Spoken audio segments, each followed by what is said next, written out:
story, but All right. All right, we're live. This is attorney Vince Davis, and this is The Secret: How to Fight CPS and Win. And I'm joined tonight by my co-host, Miss Georgette Truen. Hello, Miss Truen. How are you? Miss G, how are you? Hi, I'm good, and you? She only does these shows every day. I know. Carol, don't even side with him tonight. Mr. Davis, I know Carol, by the way. And our very special guest tonight is Carol Chartier. Mhm. Did I pronounce that right? Yes. So is that a little French, or what do we have going on there? Yeah, I think so. Okay. Born in Pittsburgh, but Pennsylvania. All right. But where are you living now? Florida?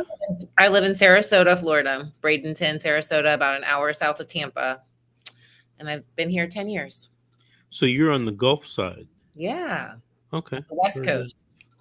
How's the weather there? It's so hot already. So hot. It's like today it was 89 degrees.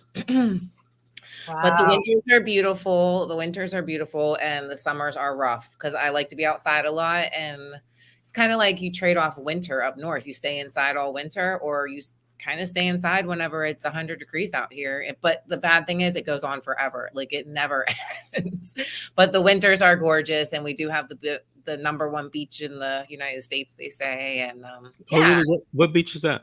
Siesta Key. Oh, okay. Have you heard of that? No, but I'm familiar with the Florida Keys. Oh yeah, me too. My grandma lived there my whole life. Have you heard of Sarasota? I have. Okay. When I moved here, it was kind of like a tiny little beach town that no one knew about, and it's just exploded over the last couple years. A Since lot 20, of a lot of tourism, huh? yes, a lot of people moving here. They used to call Sarasota Heaven's Waiting Room, because it's where old people came to live their retirement, and it's changed. Now it's young people, families, professionals. It's quite different. It's not just a beach town anymore. There's a lot happening around here. So yeah. Sounds good. Sounds good. So, Yeah. Carol, you must be involved with CPS Yes, only sir. because you're a guest on the show. So why don't you tell me what's going on with CPS? I'll give you a brief. So I guess my Before, main Carol, before you start, real quick, I want you not to forget to mention what we discussed today there was a couple things, so remind me. about the things I mentioned in the Oh, show. like the good You went, moms and like yeah. days Mhm. apart and like the kids. Yeah. So I definitely was one of those people that thought if I ever heard that someone got their child taken away, like on the news or something, I would think, oh, they are the worst people on earth. They were the scum of the earth. Never in a million years did I think that I would be one of those people. So on January 5th, I've raised a daughter by myself for 17 years. Um, as any rough life, any teenager, things got a little bit rough the last couple of years. And on January 5th, we got into it. Hold on one second. Stop right now. Lay down. I have a puppy. So on January 5th, we got into an argument that turned into her punching me, kicking me, hitting me, and it got to a physical fight where we ended up outside of my house because I was trying to get her to leave. And I called the police. The police came. They took me to jail and charged me with child abuse and placed her with her friends' parents. And they live a couple blocks away from me. And she was hanging out with them, which was part of the problem to begin with. And they placed her with them and they got their foster care license or whatever they do. And it's been 90 days. I got the criminal charges dropped by, I hired an attorney and the judge saw it for what it was. But I went through a whole lot with that. I mean, I went to jail. I got my nursing license revoked. I had to pay a lot of money. I mean, the traumatization of having your child taken away. I feel like I was a great mom for all these years. What happened? So I guess my biggest, how I found you was I started YouTube Googling and like, what does this mean? Dependency, never heard of it, never heard of any of this stuff. And there was no communication. I mean, for 90 days, I haven't seen my child. Today was the first time that I talked to anyone and found out anything. Mhm. they had they had court hearings without me. They put her on psych meds like the day they got her, which concerned me. And just being that she's right down the street, I guess in a way it's kind of nice because I know where my kid is, but at the same time it's very strange that she's with these people, and I just feel like CPS has promoted her to hate her mother and to like get us as far apart as possible for as long as possible.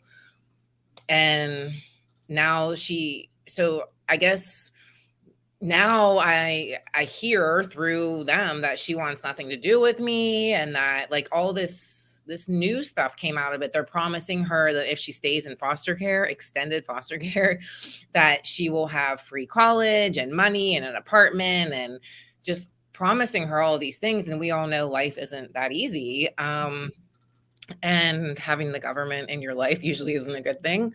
So really that's where we're at. And I was one of those people that was just like lost. I'm over here like, what do I do? Who do I turn to? I was calling attorneys. I learned quickly that very few people know what dependency is or even do juvenile dependency. And like, I did find an attorney. I did not hire her yet because my daughter will be 18 in a few months. I don't know if it's even worth it.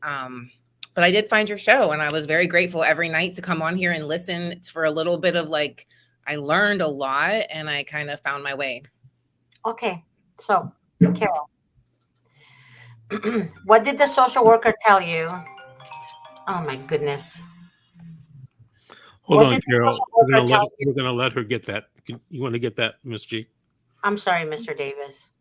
Don't start today, Mr. Davis. Okay. I saw you guys last night. You were feisty. Okay. We've only been doing the show a couple years. Yeah. Seems like 100. Okay, so Carol, what did the social worker tell you about you being a grandmother? If you're a grandmother, if you become a grandmother, you won't be able to be around your grandkids. Today, I mean, she made this comment and I just let it go by. She made a comment, make sure you show up for the hearings, make sure you do everything because you're going to be a grandma someday and you don't want to have this. And I'm like, I just kind of took it as like she wanted me to be in my grandkids' life someday. I don't know that it meant like you can't see your grandkids because your kid was dependent on the state. Is that really true? Well, they put her, okay, so she had a criminal attorney. She said that her criminal record She who we talking? Carol. Okay. And then I told her, I said, but the state is different. I said, there's people that they had like a record on them from the state, even when they did not. Oh, she's gone. So with that being said, I told her, I said, to make sure that her record is clean, because oftentimes they would keep that record in a khaki list of child abuse. And then when she becomes a grandmother, they won't be able to allow her around her grandkids. They will not allow her around her grandkids. I don't know how that all works, but I mean, originally I wanted to get my daughter back. I mean, like to hear, I feel like it's gotten so far away from what happened on January 5th. Like on January 5th, it was an explosion of like 2 years of tension of her not going to school, being rebellious, not, just all those things that were just building. Like she was failing every class. She would refuse to go to school. Like, I am not going. And now they're like, she's doing better than she's ever done. She's passing with straight A's and just, it's this whole new life. And it's medicated. hard. It's medicated life. So basically her daughter is, okay, you don't diagnose children at bipolar at that age. First of all, that's called teenage hormonal age. We've all got our periods. We know how we behaved when we were teenagers. I mean, this is a normal process. Your hormone is completely whacked. With that being said, the first thing they do is they take the children, then they give them medication saying they're bipolar. And guess what? The pharmaceutical companies make trillions of dollars a year. They're all connected together. The counties, the state, pharmaceutical company are all one. That's what people don't understand. That's why children are medicated from a very young age. And medication usually is to keep the child silent. That's all it is, to keep them silent. Yeah, so, I mean, I definitely, my family and I said, like, I plan to get it expunged. The criminal defense attorney said that she'll take care of that. I didn't know if there was a separate database. Her being medicated, I mean, I don't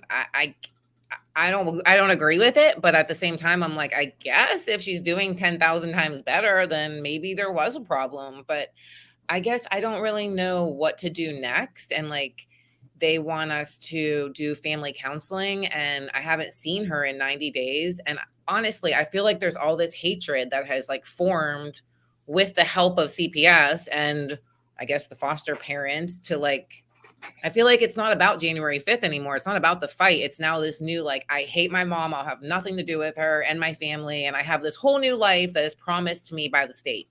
That's how me and my mom see it. And my mom's my rock. She's my, the person that I talk to about everything. She helped me raise my daughter when she was little.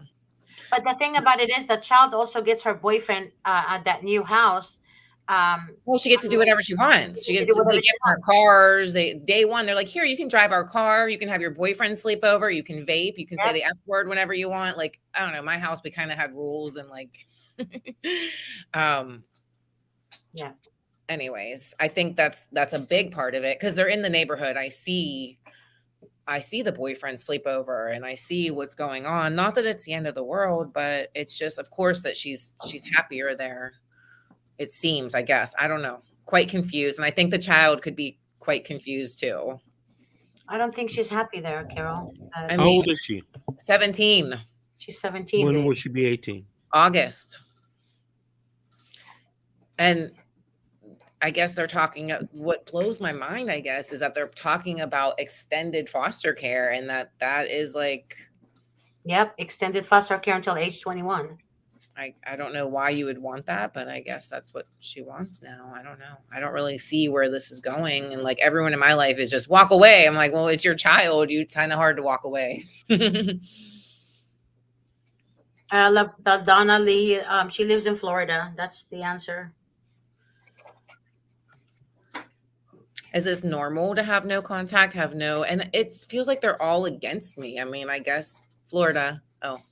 It feels like they're all against me. I mean, and this family, I kept a video diary, which I'm glad I did just to like keep track of how I was feeling and what was happening over the last couple of months. And within a week or two, they were planning her graduation and taking her on a trip. And like, it was not even 30 days that they had her, that they were just doing all this stuff. And that really is upsetting, I think.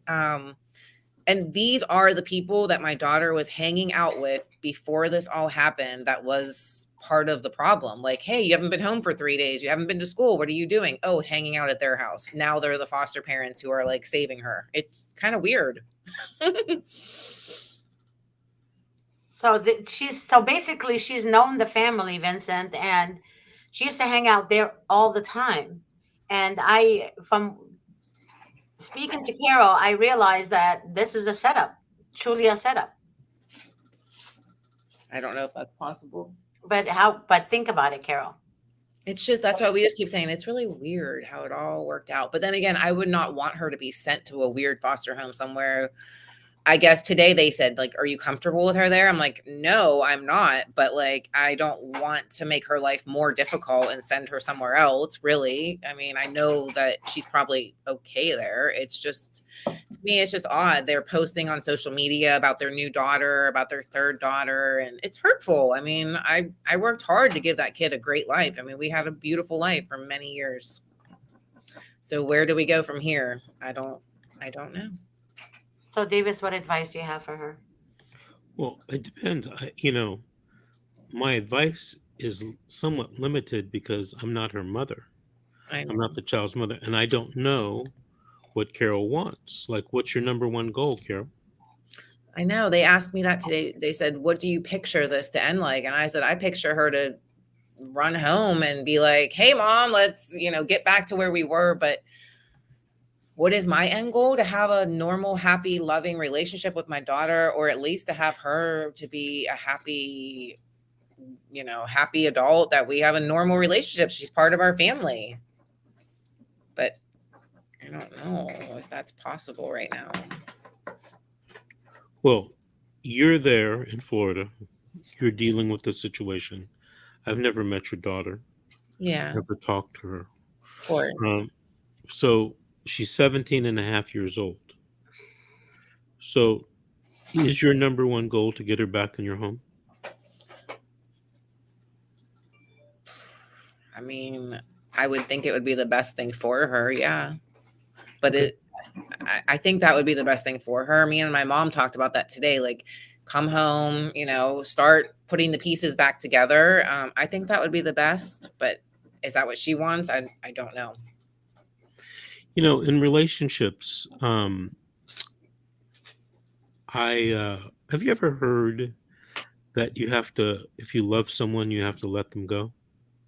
Yes, I have. Yes, I have.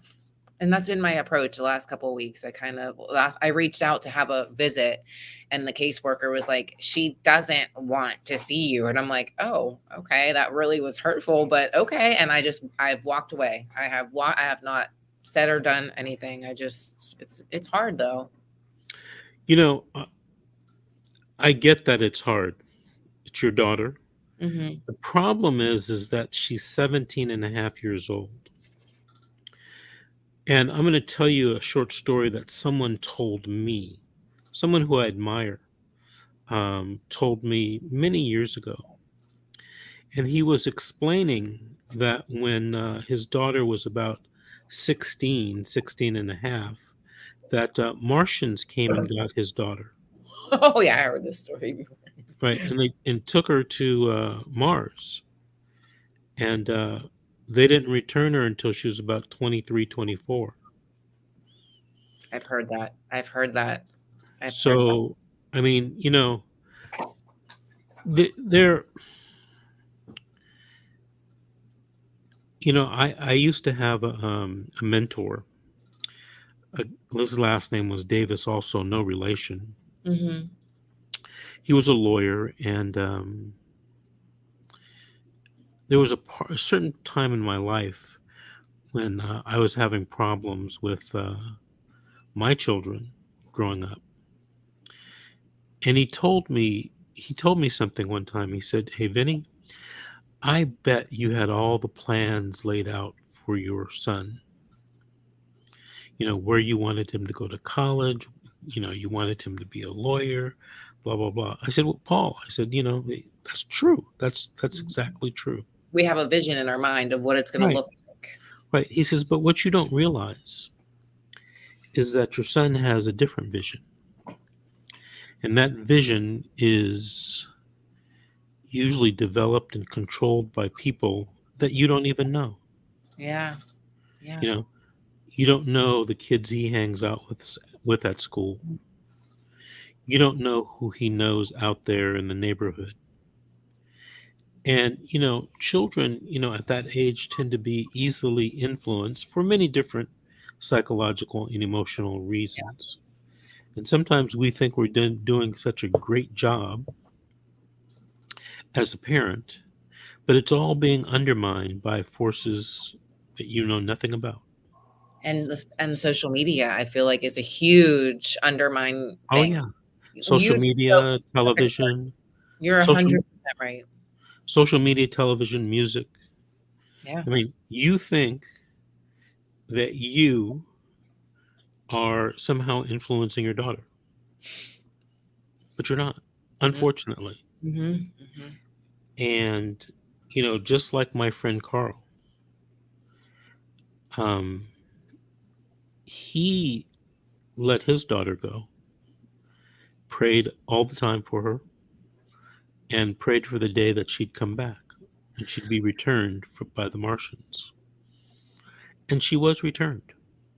Oh, you're giving me hope. I knew just talking to you would give me hope. I don't want to be that quote unquote like parent that walked away from my kid. Like I've been so confused. I kept telling my mom, like, my brain is trying to like figure this problem out, and I keep coming to like no conclusion. Right, let And me tell you one more story. yeah. This is actually a case that I did, and I've talked about it here and there over the years. This took place more than 2 decades ago. Hmm. I represented a guy who was a master sergeant in the United States Army. Okay, career guy. He's still in the Army when this case took place. His problem was he had two teenage sons. I think they were like 14, 15, who wanted to smoke dope sell dope, and join the local gang. When he disciplined them, somehow a teacher at the high school found out about it. Mm. They took the kids away from him, and put them in foster care. Now, we were going through the trial to get the children back. And at some point after the social worker testified, my client, 20-year Master Sergeant, United States Army, active duty, he stands up and he says, look, he's talking to the judge, and he basically says, look, if you think you can do a better job than me, good luck. And he turns around and he walks out. Wow. Okay? I never heard that.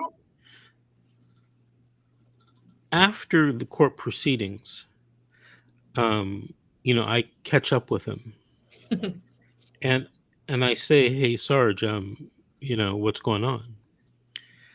And he said some very interesting and derogatory things about the system, about the social worker, about the judge, and he says, "I'm done. If they think they can do a better job, they can do it themselves."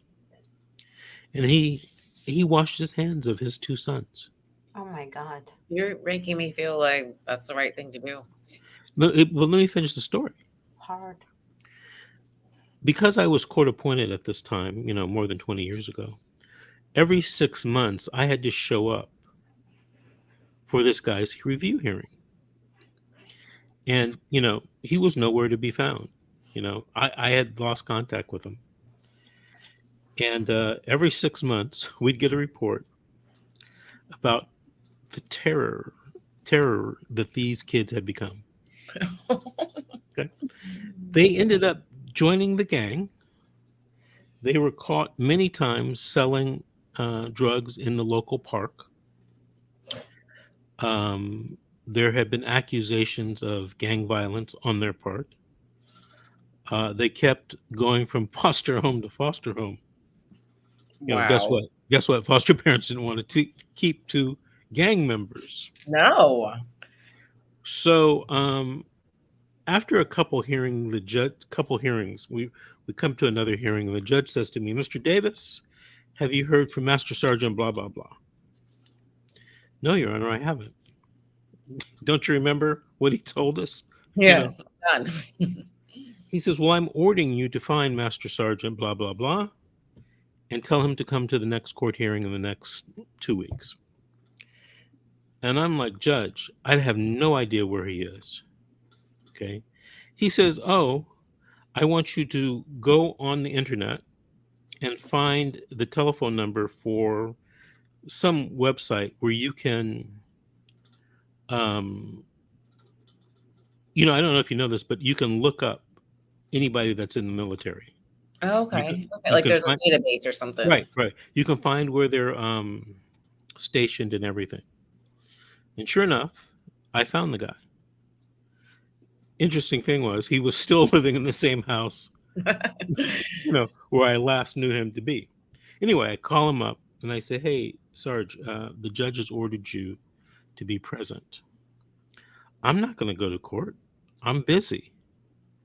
He says, "No." I said, "No, but the judge ordered you to do it." And he says, "Well, what happens if I don't show up?" Blah, blah, blah. We go through the whole conversation. You tell people, what the judge says, and some people don't want to pay attention to it. So we have that conversation, and he does come to court. And he's sitting there with me on this. In LA County, they have these, in Monterey Park, they have these like they're not half circled, but they're curved tables where all the council and parties sit. Okay. And LA is different from a lot of counties.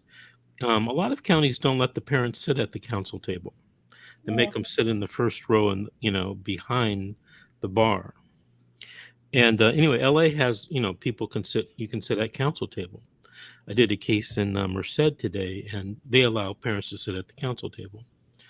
But anyway, he's sitting there, and the kids are being brought up from shelter care. So when a kid is in foster home, they bring them to court. This is the way they used to do it in LA. I don't know if they do it now, but they bring them to court. They're downstairs in what's called shelter care, which is basically a big area, designated for keeping kids who are waiting to appear in court. Mm-hmm. And in the past, I don't know about post-COVID, LA was big on having kids come to court. A lot of counties aren't big on that, but LA was.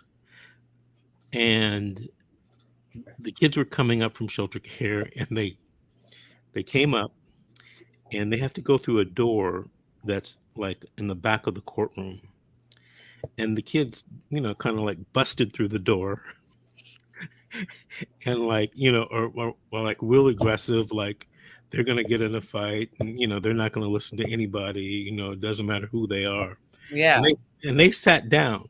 Now, this is probably 12 to 18 months after the guy walks out. He has not had any contact with them.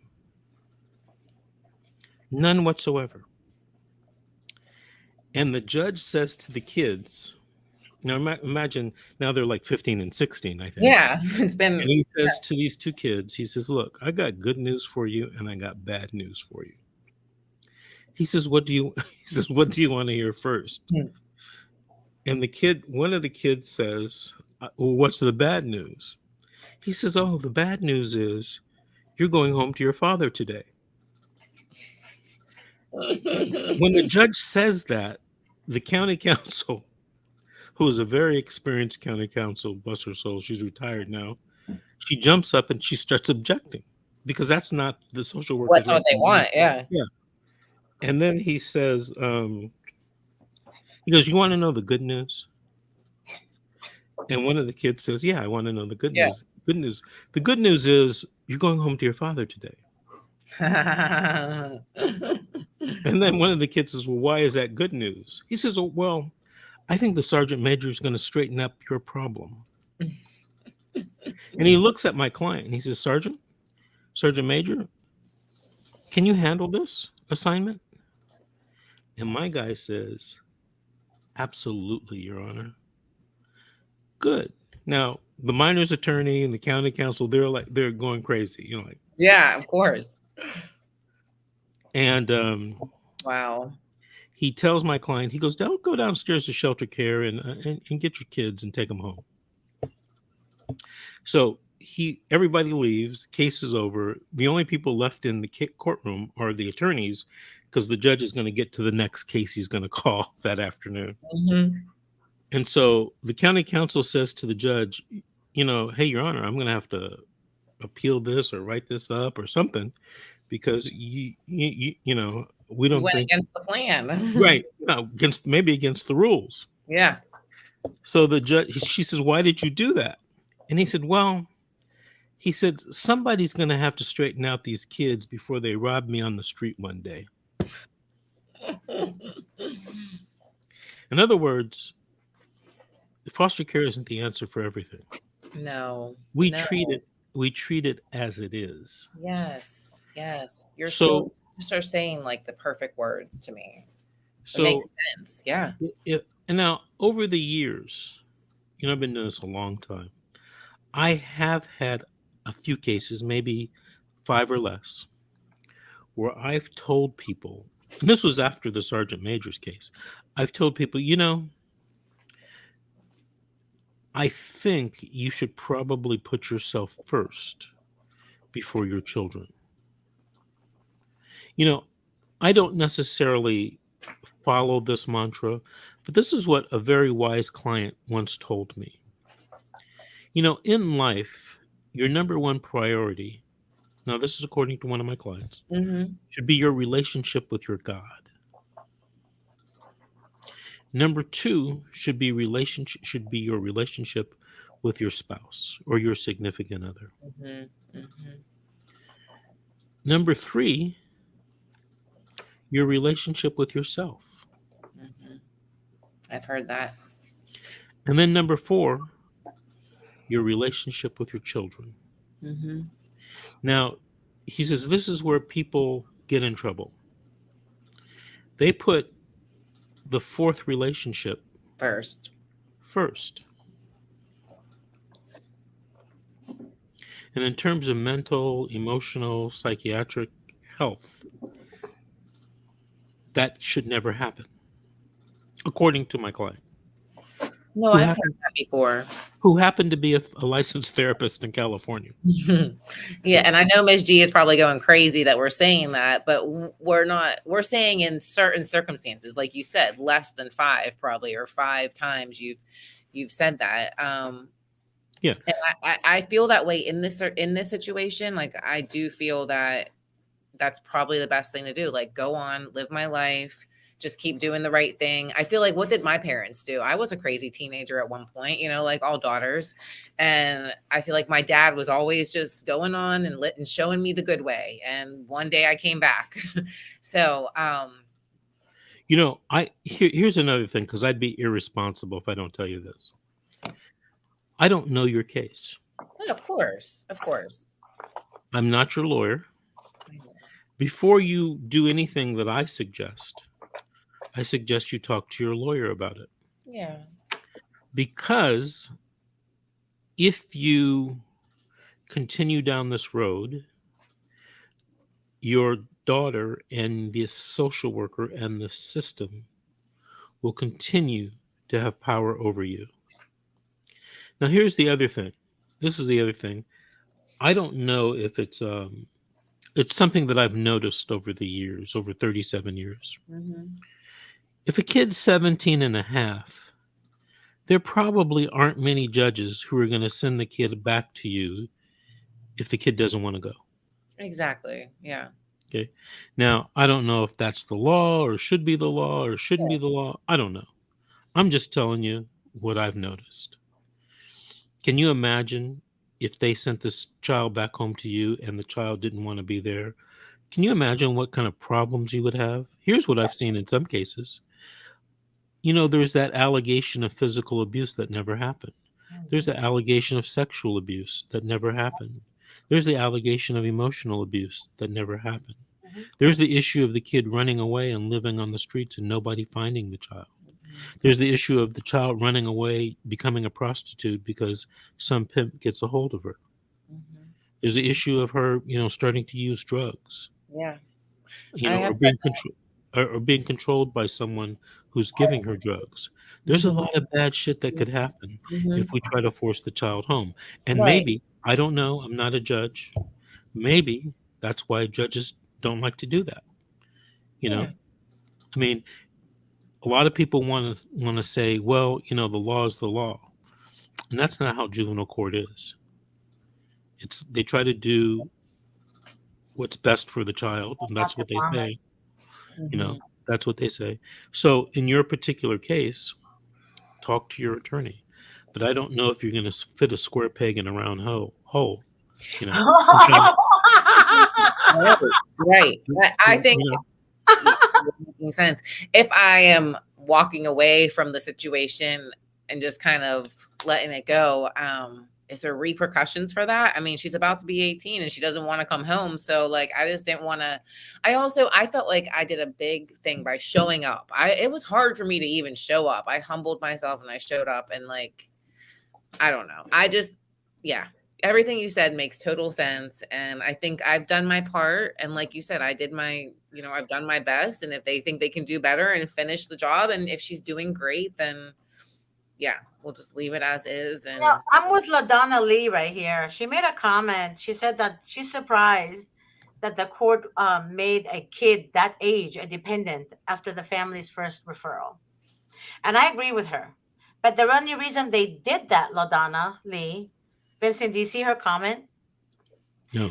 The only reason they did that, LaDonna, is because that's why the minors council always objects when the judge makes a decision to bring the child home, because every minute the child is in their custody, the county is making money every second. Can you request to find out how much money is being brought in your case? Yeah. Yes. How? Well, have you ever heard of the Freedom of Information Act? Yeah. They wouldn't give it to her. Most states I have don't know that who to same. ask. Most states have that same thing, but it's federal money. So it's all federal money. So you can find out either from the Department of Health and Human Yeah, Services or from some agency or some department within CPS where you are in your county. Is Florida CPS run by the state or by each county? by county. Okay. I said is Florida. I'm answering because I Oh, researched you've it. been to Florida? You know what, Davis? I researched it. I asked people. Okay. Carol. I think Listen, county. okay, you're not sure. I'm not So sure. you might want to Google that, and if it's county, you want to call someone within the county CPS. If it's state, you want to call someone in the state. Okay. So you're saying just call their office and say I'm requesting the financial records for this case or something? Yeah, yeah, and you can, and they'll probably say, get out of here, but you can make a written request. Okay. Mhm. Okay. I'm just curious about that. I think that would be interesting to see. They It's all make Um, public. a lot of Look, money. it's all public. They won't want to give you the information, but it's all public. It's all taxpayers' money. But wow. there's also another thing too. They make the parent pay child support. I know you haven't. You said you're not informed, but 100% of the time, the parents are paying child support. So I don't know if you're paying child support. I don't know what the laws are in They didn't Florida. say anything about any of that Yeah, today. But I mean, okay, well, find out. they didn't say but anything about it, that. It's but almost over probably. but if you were in California, whether you pay child support or not would not depend upon whether the kid was in foster care voluntarily or involuntarily, right? Correct. Right. So they So make so they take your kid, then they make you pay child support to them, to the yes, Of state. course. Come Wow. on. What a scam, huh? Wow, that is yeah. crazy. That's Like why no the child counties want support. the kids. That's why they want the children. They give the incentives and they get money. Another thing I wanted to say was that Mhm. just a couple of nights ago, there was a really horrific death in our area of a baby. He was 2 years old, and there was record of CPS. Like this is what bothered me. I'm like, here I am, like with this great home and this great life for this kid, and they take my kid, and here's this 2-year-old who there was record of CPS coming into their home and investigating or whatever, and the mother was killed and the baby was killed, and As a boyfriend. never took by the boyfriend, and they never took the kid. And that just blows my mind that we have one fight and it turns into this big thing. Right. How But can what did I say that on my happen? shows? What do I say on my shows? They don't pay attention to the abused children. If you guys look at all the cases that's reported on the news, all of them, the CPS social workers were reported. Nobody wanted to do unfounded, unfounded, unfounded, unfounded. But then you go to a good parent's home, and then all of the sudden, one allegation on which is unfounded, you make it all of the sudden factual. Yeah. Think about it. They don't want to adopt damaged kids. They want to adopt young, well taken care of children. And then what they do is brainwash them to hate their parents by telling them, mommy and daddy didn't want to see you today, or mom didn't want to see you today. But in reality, CPS workers are the ones cutting the visitation, slowly Yeah, taking how away true is that with the CPS worker? She was so rude. I only talked to her one time. She was so nasty. She sounded like she was sleeping and like 3 o'clock in the afternoon. And I was like, really? Like, I was shocked. I'm like, I don't know. And who knows if that's even true? I don't know. Yes, that was one thing that I was concerned about. And I feel for all the parents that have little kids. Like my kid's grown, like we talked about. Like I did my job. She is who she is. She has those core beings in her that I raised her to, those are going to come out again someday. I really feel for those parents that have little ones and they're like actually fighting to get their children back, or they're wondering where they're at, or they're spending their, like, it's mental anguish. I mean, it's really hard. I've somehow held my life together the last couple of months. And I feel like, my kid's down the street I can see her driving by. Like that's difficult in itself. But I just think, imagine you have a 6-year-old and it's in Gainesville, or it's hours, he's hours away, and you wonder who they're with and what they're doing. Like, I just can't imagine how it feels. It's hard. And the only thing that concerns me about your case, Carol, is that your daughter might get pregnant. Yeah, I I've said seen a that'll be lot of next. cases like that. And if the child gets pregnant, they will come after that baby. The social workers will come after that baby and will get that baby adopted. And then they will make up allegations. They will make a call and say, we received an anonymous call that you're neglecting the baby. You get it now? You understand what I'm saying? They're going to come after any teenager that's been in the system, Yeah. because babies to them are merchandise that sells faster. Get it now? That's my only concern. It's not about her, you know, being a teen. It's about her living her life. Yeah. Meaning, she's going to change. She's going to become, we all make mistakes, but we all learn from our mistakes. It also seems like they keep. I heard this on your show. I think it feels like they kept us apart long enough Yep. where, like, in the beginning, she was totally different. She was devastated that I was taken to jail. She was devastated that we weren't talking and see each other. She was counting the days. I mean, I gave her a gift on Valentine's Day. Like, I gave her this really cute little gift. I dropped it off. Like, things were still good. And then it's like in the last 2 months, I feel like they have been feeding her or kept her apart far enough, long enough that she's just like, yeah, like those feelings are all gone. Yep. And I guess I'm just being the mom that I am, and I probably wasn't thinking about my mom. Hey, Carol, let me ask you something. You may be too young to remember this, but do you remember in the news, this is years ago, decades ago, someone by the name of Patty Hearst? I feel like I've heard that name. Yeah. So let me tell you this story. The Hearst family was a very wealthy family in California. Owned newspapers, TV stations, radio stations. There's a very famous tourist site up in Northern California on the coast called the Hearst Castle. Okay. And this was where William Randolph Hearst lived. And if you were standing on the top of the castle, the mansion, he owned, as far as you could see, looking north, south, and east. Okay? Yeah. So you can only imagine the amount of money he had. Well, he went on to have children and grandchildren and such. And this woman, Patty Hearst, was one of the grandchildren. Well, she was kidnapped by a revolutionary group called the Symbionese Liberation Army, the SLA. All right? Mm-hmm. She had no prior connection with these people. The SLA was an offshoot, a violent offshoot of the Black Panther Party. Okay. All right? Mm-hmm. The next time you see Patty Hearst a few months later, she has either a shotgun or a machine gun, and she's helping to rob a bank. Okay? What happened? So, what Miss G said is true. There's something called the Stockholm Syndrome. If you have someone and you keep them away from their family and friends, they will believe what you tell them. Yep. Just because you're feeding them, you're giving them attention and love and support. No attention and love, sweetie. No. You're just feeding them. Okay. So Yeah. they will take on your belief system. And I see it happen a lot in these cases. And it's almost as if it's my belief that social workers have been trained to do this. Yes. Okay. Yes. But they don't talk about it.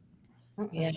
Because you can imagine what a judge might think if he or she realized what the social workers were actually doing to win the case against the parent. They do know, Vincent. Didn't you see it?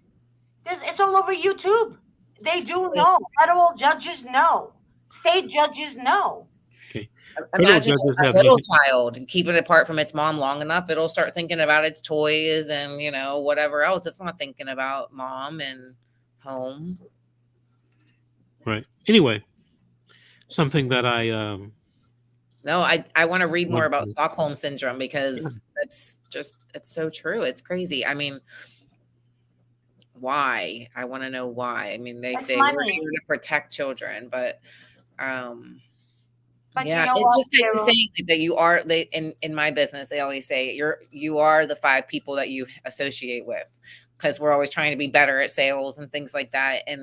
Um and that, I feel like it's the same thing for my kid. Like you kind of become like the people you hang around, the people you live with, and Yes, yes. The people they hang around with are the people that influences them. My yeah, and the mom, CPS worker. I right. mean, I'm Let me thinking tell we you something, Carol. This is for important for everybody to hear this. You guys, if you have teenagers, do this, okay? My mom and dad, I was acting up one day, and my mom and dad took me aside. They always used to talk to us. So talking to me was torture when I was a teenager. Because my mom and dad were very calm. They used to talk to me, explain thing life to me. Then my mom took a really good, nice green, nice tomato, and my dad brought a rotten tomato, real rotten tomato from the refrigerator, right? My mom told him not to throw it away. So they told me, they said, this is you, the green, nice tomato, hard one, and this is your friends, the rotten ones. My mom and dad said, we're going to put it in this bag, this Ziploc bag, and let's see what's going to happen to the good tomato, right? So I'm like, whatever. Okay. Like as a teenager, I was like, okay, well, what's going to happen to it? Nothing, right? A couple of days later, the good tomato got infected by the rotten tomato. So he said, now, do you see a good tomato in here? I said, no, I don't see. That's really horrible, right? And then my dad said, that's your life. So be careful who you entertain. Be careful who you bring in your life, and be careful who you're friends with. So at that moment, I literally looked at people around me at school different. If kids were smoking marijuana in the bathroom, I would literally not, I'm like, okay, I gotta go. I yeah. can't be around that. If kids were ditching, no, I'm not gonna do that. So they start calling me a geek. That I was the geek of the school because I would follow the rules, right? Yeah. When I went to my dad, I said, you know what? I don't want this. I don't like this. I don't like the name calling, and I don't like this. And my dad said, why do you care what people think of you? Right? So you have to understand the bullying part. People bully you and people intimidate you because they want to be you. They want to be like you, but Yeah. they're not strong enough to get to that point. So what do they start doing? Smear campaign you with everyone. So you can lose your life and lose your sanity. So I used to hate injustice, but now I came to realize injustice is going to exist whether I like it or not. The only thing I need to learn is how to deal with the situation. Really, how to deal with life. Because life Yeah. is going to happen. It's not going to get better because you don't want it that way. It's just not going to you just have to learn. So anyone that have a teenager or teenager kids, please do that with them. Don't hit them. Don't threaten them because when you threaten someone, you don't get the best result. If you speak with someone and you speak to them with wisdom and knowledge and treat them like they're adults, not their children, they will listen to you. Believe it or not, they will listen to you. And I tell you this from experience with other kids, other people's children. You guys don't know this, but on Sundays, at between 2 and 5 p.m. I volunteer. I volunteer. So I'm like a big aunt figure to teens who are on drugs or trying to stop drugs and all that, gangsters, whatever. Some of them were in gangs. Three of the kids, and as God is my witness, they had like rings on their tongue and they looked horrible, just horrible. I started talking to them. I started Mhm. treating them like they're adults. And then they would look at me and say, no one has ever talked to us like that. You're actually talking to us. You're not threatening us. And I said, why would I threaten you? You're a young lady. You're a young, beautiful lady. Then they started listening to me more. They didn't know anything about God. I started talking to them about God. I started praying with them. I started interacting with them more. So two of the children, I got them jobs were in the financial industry where I used to work. So they were intern.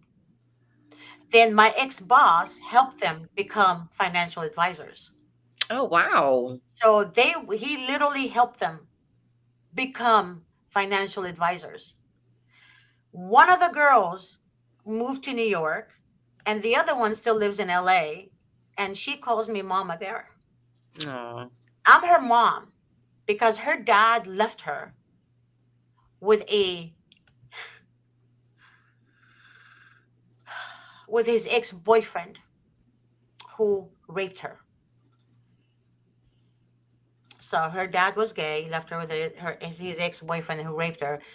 Um, so she has no one, and her mom died at birth. So the point I'm trying to make from all this is talk to the children. Keep talking to them. Don't threaten them. Don't take things from them and think that's going to teach them something. That's just going to teach them to resent. That's going to teach them to hate you. You don't want them to hate you. You want them to feel like they're young adults and that if they make a mistake, it's okay to make a mistake. But learn from your mistake. Learn from it. So Yeah. it's very important, again, who you entertain, who you hang out with, who you allow your children to hang out with. But in order for you to get that across teenagers, you have to be an example for them and you have to spend time with your child. You Mhm. got to spend quality time with your kids, whether they like it or not. You got to eat dinner together. If you work and you're a single mom, make it happen somehow. Somehow make it happen. Kids need to learn normal behavior Yeah. because our country is fucked right now. The way our country is ran is so fucked because they're making wrong look right and right look wrong. Mhm. So bad is good and good is bad in I America. know. I know. So this has got to stop. Got to stop. I saw a show, a drag queen show in school. Toddlers, mothers are watching in school, and the drag queen is like splitting, and I can see his balls and his penis literally hanging out. And the mothers are clapping their hands, and the teachers are like, "Go Johnny, go Jimmy," and I'm like, "What the fuck? What the hell is that?" Is that what we're teaching our children? So you guys think about it. It's getting worse. It's What getting can we do to worse. help? Like, what can someone like me do to help and make a difference? Now that I know about this whole world that I knew nothing about, like, never in my life did I mention the word CPS before. Like, I told you to do a show with, and I'll get you the hang of to do, get you to get familiar with it and be able to speak to mothers in your situation because you know how many cases I get a day where mothers are having problems with teenagers and the yeah, social workers are literally giving them the okay to have sex and get pregnant. yeah, I'm telling you what they're doing with teenagers. The reason they want teenagers, especially girls, because they want them to have boyfriends. They want them to spend the night with them. They want them to have sex so they can get pregnant. And guess what? That free apartment and that free college education, whatever shit, you yeah, will never get to because they're going to come after your child that you got pregnant with. That baby is their prize. It's not even you. You're just the incubator for the state. So women become the incubators to the fucking states. And that's what teenagers need to listen to. Because you guys need to get your act together, be something important in life so you can make a difference. You can make a difference for other kids in your situation. It's very important. So the girls I was telling you guys about, the two that became financial advisors, one in New York, and she made a huge difference. She makes really good money. She made a huge difference in her neighborhood. And the one in LA, she's fabulous. She now volunteers and she helps children that need help. And she talks to them. She doesn't yell at them. She doesn't treat them like they're shit. So that's how you make a difference. Children need patience and they need understanding and they need love. Lots of love. Hug yeah, your child and love them no matter what. Even if they don't love you back, tell yeah, them you love them. yeah, And they're going to come around. But don't allow them to remain in the system. And don't ever believe a social worker saying, hey, your child said they don't want to be with you. That's bullshit. There's absolutely no way a child would say, I don't want to be with my mom. No way. All right, folks, we are coming to the end of the show. I want to thank Apparently Carol. not me. I have to do another show. Jesus Christ. Apparently, Carol is. I want to thank you for being on this evening. Thank you for having me very much. Thank you for sharing your story. I hope things, turn out for you sooner than later. And It don't will. forget.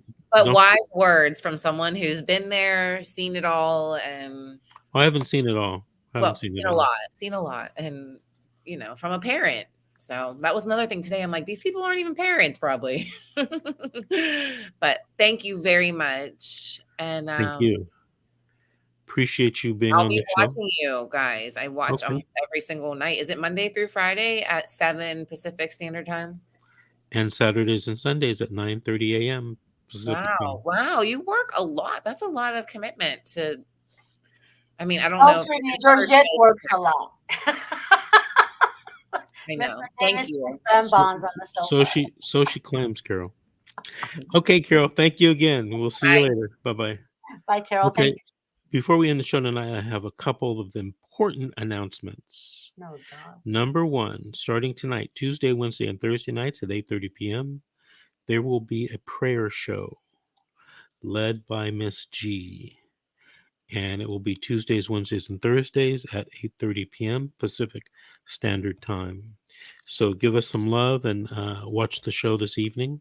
Miss G will be leading us in prayer. The second thing I want to announce. And you guys need to pray for me because I'm trying to stop cussing so much. And the second thing that I want to announce is our shows on Monday through Sunday are going to become more focused. And focused in that Mondays, Thursdays are going to be shows dedicated to parent representation. Tuesdays and Fridays are going to be shows dedicated to representing relatives who are trying to get children out of foster care. Wednesdays is going to be a show dedicated to evidence and case law review. Oh. And then Saturdays is going to be a show dedicated to trial strategies. And then Sundays, we're going to have an open question and answer where you post your questions and hopefully we can answer them for you. So this schedule will be starting tomorrow, Wednesday at 7 p.m. The show tomorrow will be dedicated to evidence and case law strategies.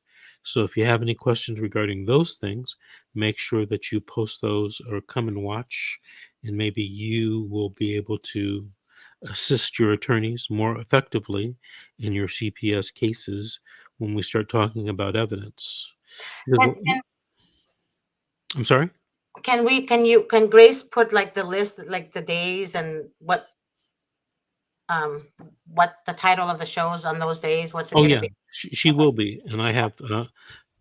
I think I messengered her already, or I will be messaging her. I noticed that she's left us for this evening. But yeah, so starting tomorrow, evidence and case law on CPS matters. So we'll see you everyone tomorrow at 7 p.m. By the way, I wanted to mention something to you, Miss G. That person that we just had on the show, she'd be an excellent host. I told her. She knows. Oh, she is. Okay. She's the one I was telling you about. Okay, very good.